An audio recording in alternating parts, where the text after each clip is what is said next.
All right, got my notes all together for my T2 review. What am I missing? Coffee. No review is complete without coffee.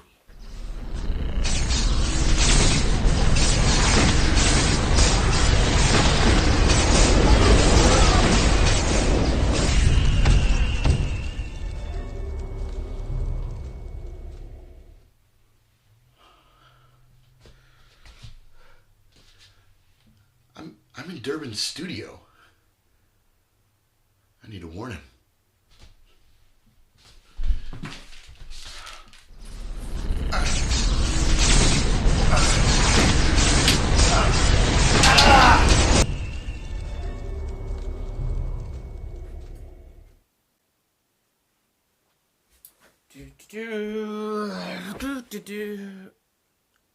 Who moved my stuff?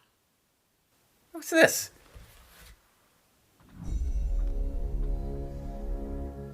Cade Leach is coming for you. Signed, Stevie from Ohio. Cade Leach is coming for me?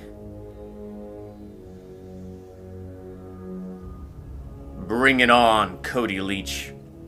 Because I am a Terminator. 2.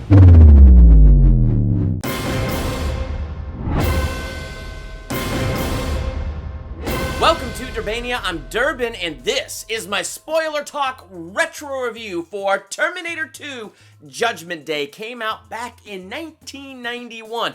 Now, I'm doing these reviews as a journey to Terminator Dark Fate, and I'm not doing this journey alone. Joining me on this journey is Film Trigger. Over on his channel right now, you can check out his review and his thoughts for Terminator 2. So every Tuesday in October, we are dropping our Terminator reviews at the same time, journeying towards Dark Fate.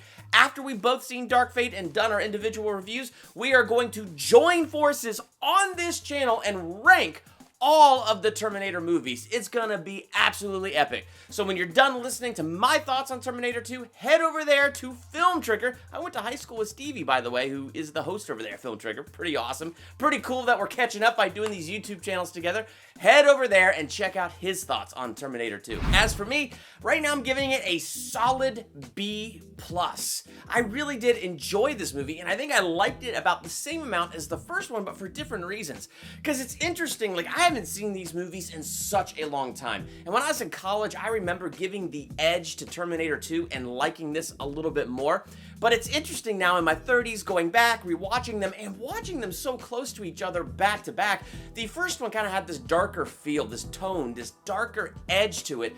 And then the second one, it kind of got brightened up because of the relationship between John Connor and the Terminator, kind of like that kid and his robot kind of vibe. Well, not really, the rated R version of that, but the point is that kind of vibe brightened up this movie a little bit more. And I'm kind of debating in myself, do I like kind of the darker tone and feel of the first movie?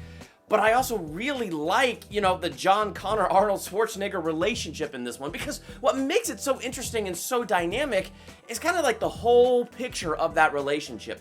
Because you have Sarah Connor, who has done a complete turnaround since the first movie. You know, she's toughened up, she's hardened up, and now that she has John Connor, who's supposed to be this great military leader in the future, she's kind of dominated by that fate and dominated by that future. So what does she do? Apparently she just gives herself away to Green Berets and military men to hopefully in exchange they will train John Connor in like military ways and how to be like this fantastic military leader.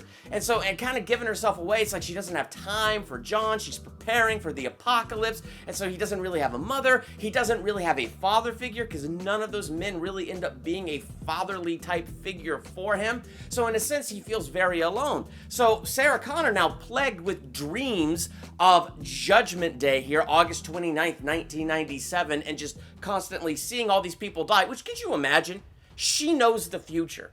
So what kind of morality does that have if you know the world's gonna blow up? If Judgment Day's gonna come in 1997, do you go, it's beyond my control, and let it go? But then doesn't that fill you with guilt? Like, what if I could have done something small that could have changed everything and saved these billions of people? And so here she is with that weight on her shoulder. So of course, She's gonna try to change that future, tries to blow up stuff at some computer tech labs like Cyberdyne or whatever, and she ends up in a padded room with that same psychologist doctor from the first movie, and he's just an irritating fellow, the way he doesn't believe her. I mean, I don't think I'd believe her either, but he's just super irritating about it, like, you know, I'm so much smarter than you and better than you, and Sarah, you're just plain crazy. It's irritating.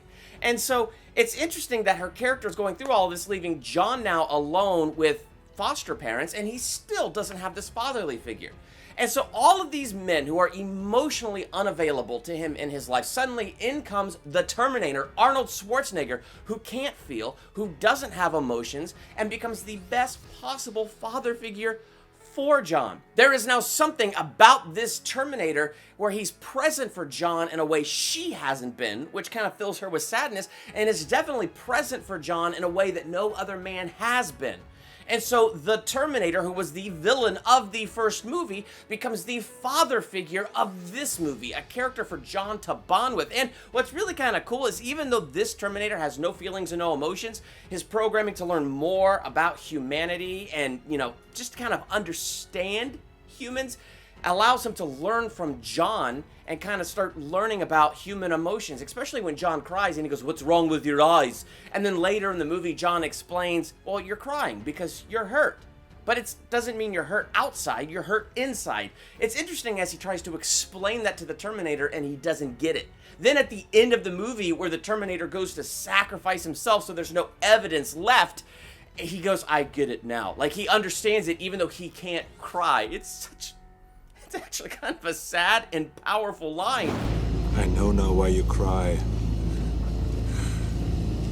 but it's something I can never do. So it's really kind of interesting, that whole dynamic.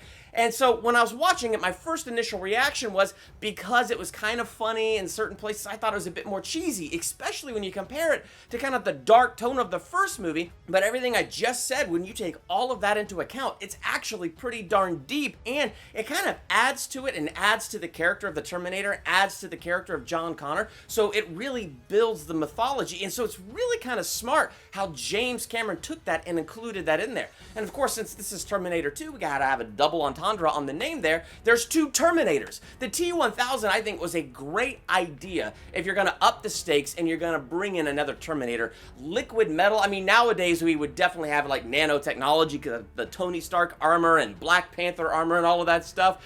And it looks like we might be going in that direction for Dark Fate. But this idea of liquid metal is actually kind of cool. You know, if he touches somebody, he can like take their form, which is kind of interesting. And it's really cool to like look at 1991 where the technology isn't quite there yet, but it's still so cool to take a look at the effects of how he morphs, like from the floor to something else to another person, and not only mimicking their voice. So it's like, my gosh, this dude could be anybody. The urgency to save Sarah Connor, because what if he kills Sarah Connor and takes her form to deceive John? It's like, that's a very real possibility, and it added to the intensity of the scene of them trying to break her out of the psych ward, which I love that scene where she gets broken out of the psych ward, because when you have the T-1000 walk through the metal bars and that snot-nosed doctor is there to see it, I was like, yes! In your face, you jerk! I just thought that was awesome that that dumb doctor got to be there to witness the truth that Sarah Connor has known all along. But the other thing that I really liked about this movie, again, was what they did with the idea of time travel. But it's kind of different because it had more to do with fate and destiny. Is the world fated to this Judgment Day future? So what I thought was interesting was the exploration of the idea that once Arnold Schwarzenegger was there and he had all this database about this guy, Dyson, who was a huge part in Skynet gaining sentience, realizing itself, becoming AI and taking over the world. He didn't even know what he was doing. He just was totally ignorant, thinking, I don't know where this technology has come from, the first Terminator, from the first movie, but he's loving exploring it. And for him, it's not about anything evil. It's the love of the exploration. And then to find out what he will be responsible for, it's like, I love his line where he's like, you're judging me for something I haven't even done yet. It's interesting how it dives into this, but then they destroy all of his research. He ends up sacrificing himself, and then you have the T-1000 destroyed, and then Arnold Schwarzenegger gives his life. so it leaves no evidence. And so it's like, wow, did it really shift and did it really change the future? So what's really cool about what Terminator 2 does, Terminator 1 is like this closed loop of time travel. Everything comes back and you know it's what's going to happen. The point was Sarah Connor had to live and get pregnant with John so there could be this great leader so they could win this war in the future. But everything kind of just flows and it seems like it's heading towards that destiny. This one feels like it changes that destiny, and now the future is a bit ambiguous because you gotta believe there's some part of that technology left, some part of that research that was backed up that they didn't think about that somebody's gonna get a hold of. Now, I haven't seen the movie Terminator 3 in so long. I have seen it, but I don't remember it. And at present, in recording this interview, I'm kind of glad that I don't remember it because I know Dark Fate is the sequel reboot. It is the new Terminator 3. So right now, in my present course of thinking, it's interesting to think about Dark Fate with where Terminator 2 Judgment Day ended. With this ambiguous thing, is the future changed? How much did they change? What is the course of things now? And when you look at that Dark Fate trailer, they're obviously still dealing with Terminators. They're obviously still dealing with something. So what direction did things go in with the end of Terminator 2 Judgment Day? When I think about all of this stuff, I think I'm gonna switch my grade to an A-. I mean, as I'm just sitting here thinking about this movie, kind of adding it up in my head, the B+ was just the initial gut reaction that Terminator 2 was definitely a bit more lighter than the first one. But as I'm sitting here talking about it out loud and kind of the depth that it adds overall, it's like, you know what, never mind. And what they do with time travel and all of that stuff, it's incredibly smart because it's not trying to get all confusing about time travel. It's trying to question what is fate and what is destiny. Is the future really fated in a certain direction? Are we as humans with free will able to change it? I love those type of deep questions. So I really did enjoy all of those aspects about Terminator 2 Judgment Day. Well, there it is, my thoughts. I changed it from a B+ to an A- just in the midst of this review. What did Stevie Cade over there at Film Trigger think about this?